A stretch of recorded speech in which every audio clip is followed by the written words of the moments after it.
Doing a wet fly from Ray Bergman's Trout today. This is a fly called the Heckham Green. If you have been watching my videos, I guess for the last few months or so, I think it was earlier in the fall, I did a video on a fly called the Heckham Red. It's rather interesting because you would think like that the Heckham Green would be the same thing as the Heckham Red with just green floss on it. But it's actually a little bit different. I mean, it kind of is. It has green floss instead of red. But it's like a lot of times tying a woolly bugger.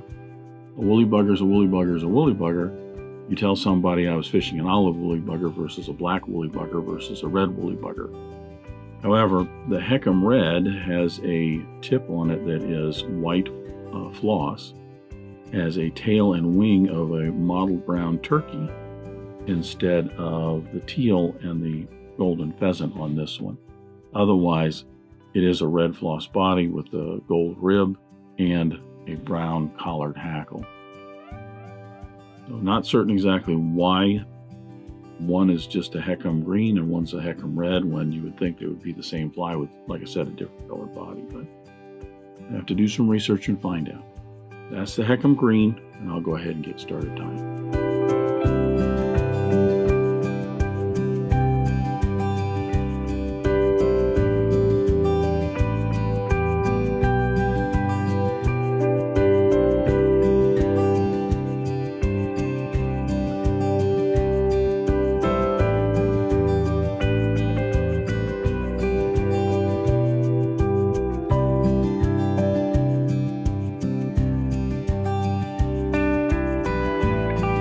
I'm going to start the Heckham Green with my hook in the vise. This is a Mustad 3399, size 6, standard wet fly hook. I'm going to debarb that.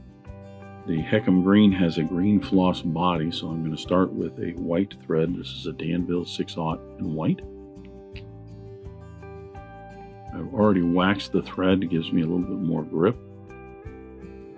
And I'm just going to attach about an eye length behind the eye of the hook, a base layer of thread down just about to the point of the hook.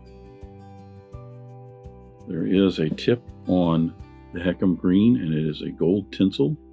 I'm using a Danville size 16 and 18 Mylar silver and gold tinsel for that.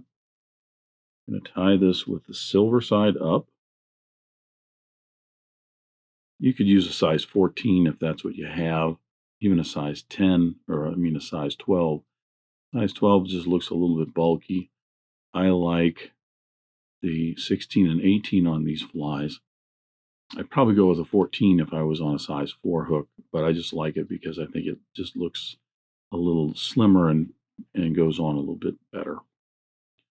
So I'm going to wrap probably somewhere 5 to 6 wraps, touching turns down the bend of the hook a little bit. If you want a little bit longer, you could go with the 7th wrap, and then I'm going to wrap my way back up.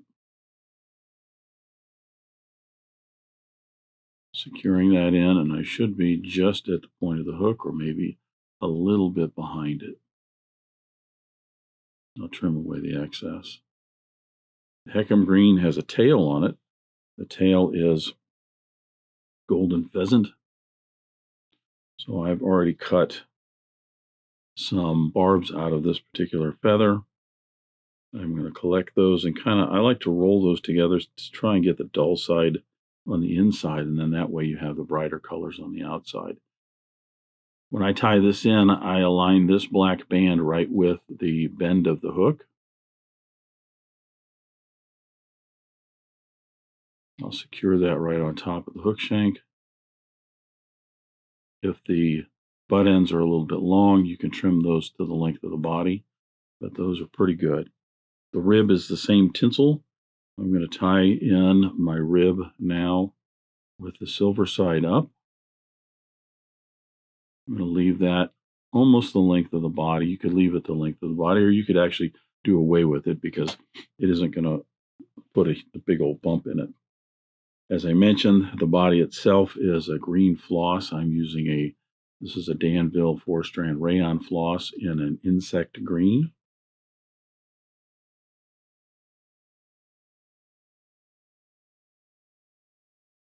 I'm going to use all 4 strands on this.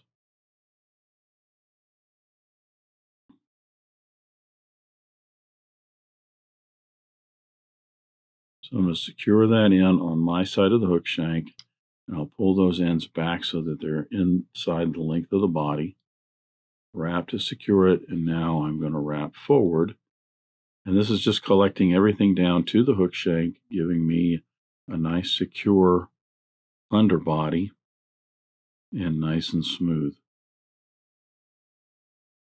I'm maybe half an eye length or so behind the eye of the hook. I'm going to apply the floss, and then I will apply 5 evenly spaced wraps of the rib.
Lucky this time. The dry winter air really kind of gets to your fingers and skin. Got some cracking here, been outside doing some work, so they're really dry. Seems all week long, every time I'm putting one of these floss bodies on, my fingers are shredding the actual floss. And didn't do that on this one, so got lucky. Just for the camera. So I'm going to attach my finishing thread. It's going to be a Danville 6/0 in black. I've already waxed this as well.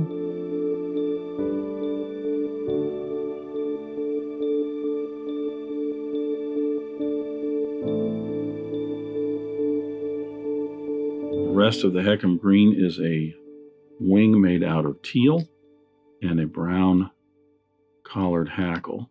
So I'm about an eye length behind the eye of the hook, and I'm going to tie in my wing. As I mentioned, this is just made out of teal. I like to choose these feathers, the method that I use for making the wings that, for the most part, are pretty flat up here.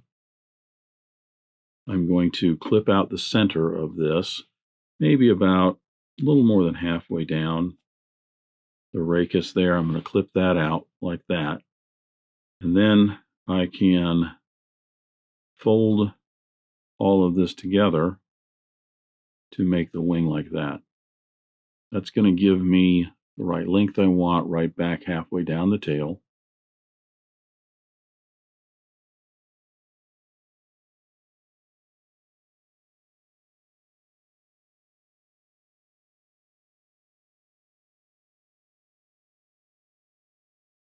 A few wraps to secure that in. We can take a look at how that looks.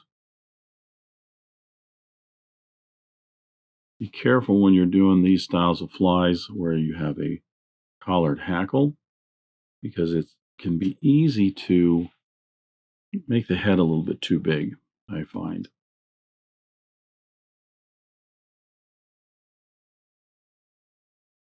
So I want to try and make that just a little smaller. I'm going to leave my thread about halfway down the head there.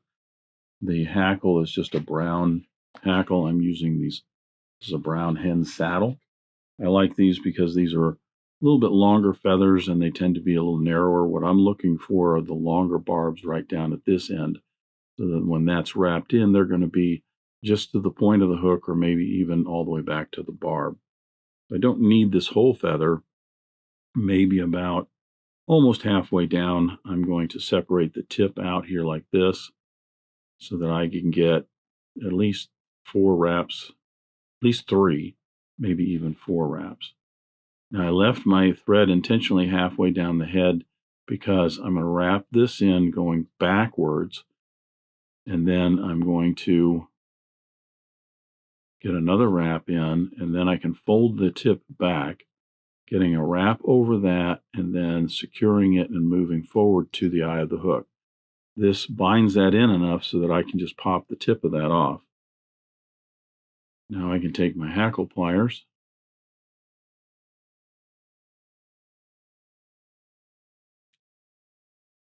palmer this in.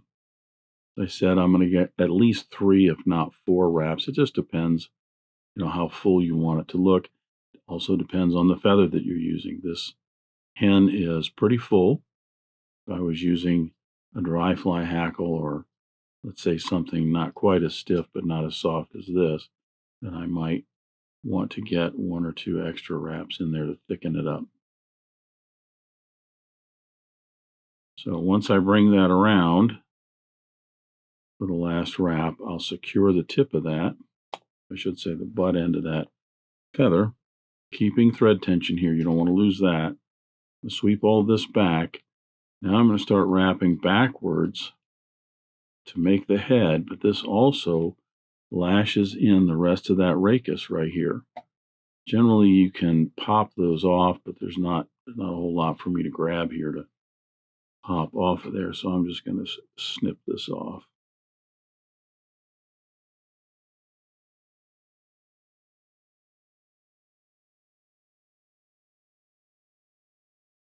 Sweeping all this back, I'm going to keep wrapping backwards just a little bit, just to make a nice compact little head.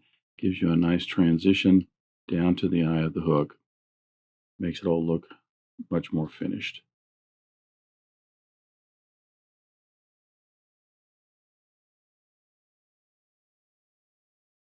Flatten my thread here.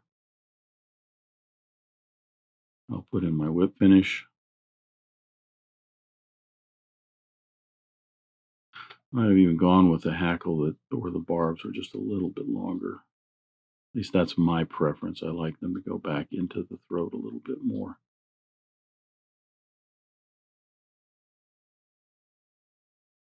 Just a little bit more action in the water, moving a little bit more water and so on. I think they just come alive a little bit more.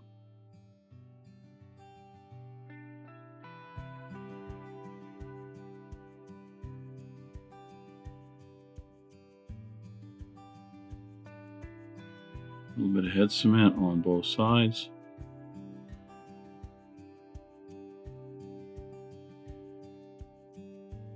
And I will come back and put a couple coats of black lacquer on that to finish off the Heckham Green. The fun fly. If you don't have the teal, I imagine you could just use some regular natural barred mallard flank for that. And a lot of times in your mallard flank, you'll get some feathers that are very dark like this and have a lot more pronounced barring on them. I think that's what they were going for more or less with the teal on this one. So that is the Heckham Green. Thanks for watching today. Thank you for joining me at the Vise today. I hope you learned a new pattern, at least a tip or trick here and there. If you'd like to help Dress Irons, you can like, comment, share, subscribe, all those wonderful things for the video. You can also head out to dressedirons.com where you can buy flies, tools, stickers, and merch, or you can join a growing community over on Locals at the Dressed Irons Fly Tying Guild. You can also donate to Dressed Irons if you want through the link at the bottom of the description. I thank everybody for their ongoing support, as it really does help the creation of these videos. But what's important is to remember, only fly tying. If you're not having fun, you're doing it wrong.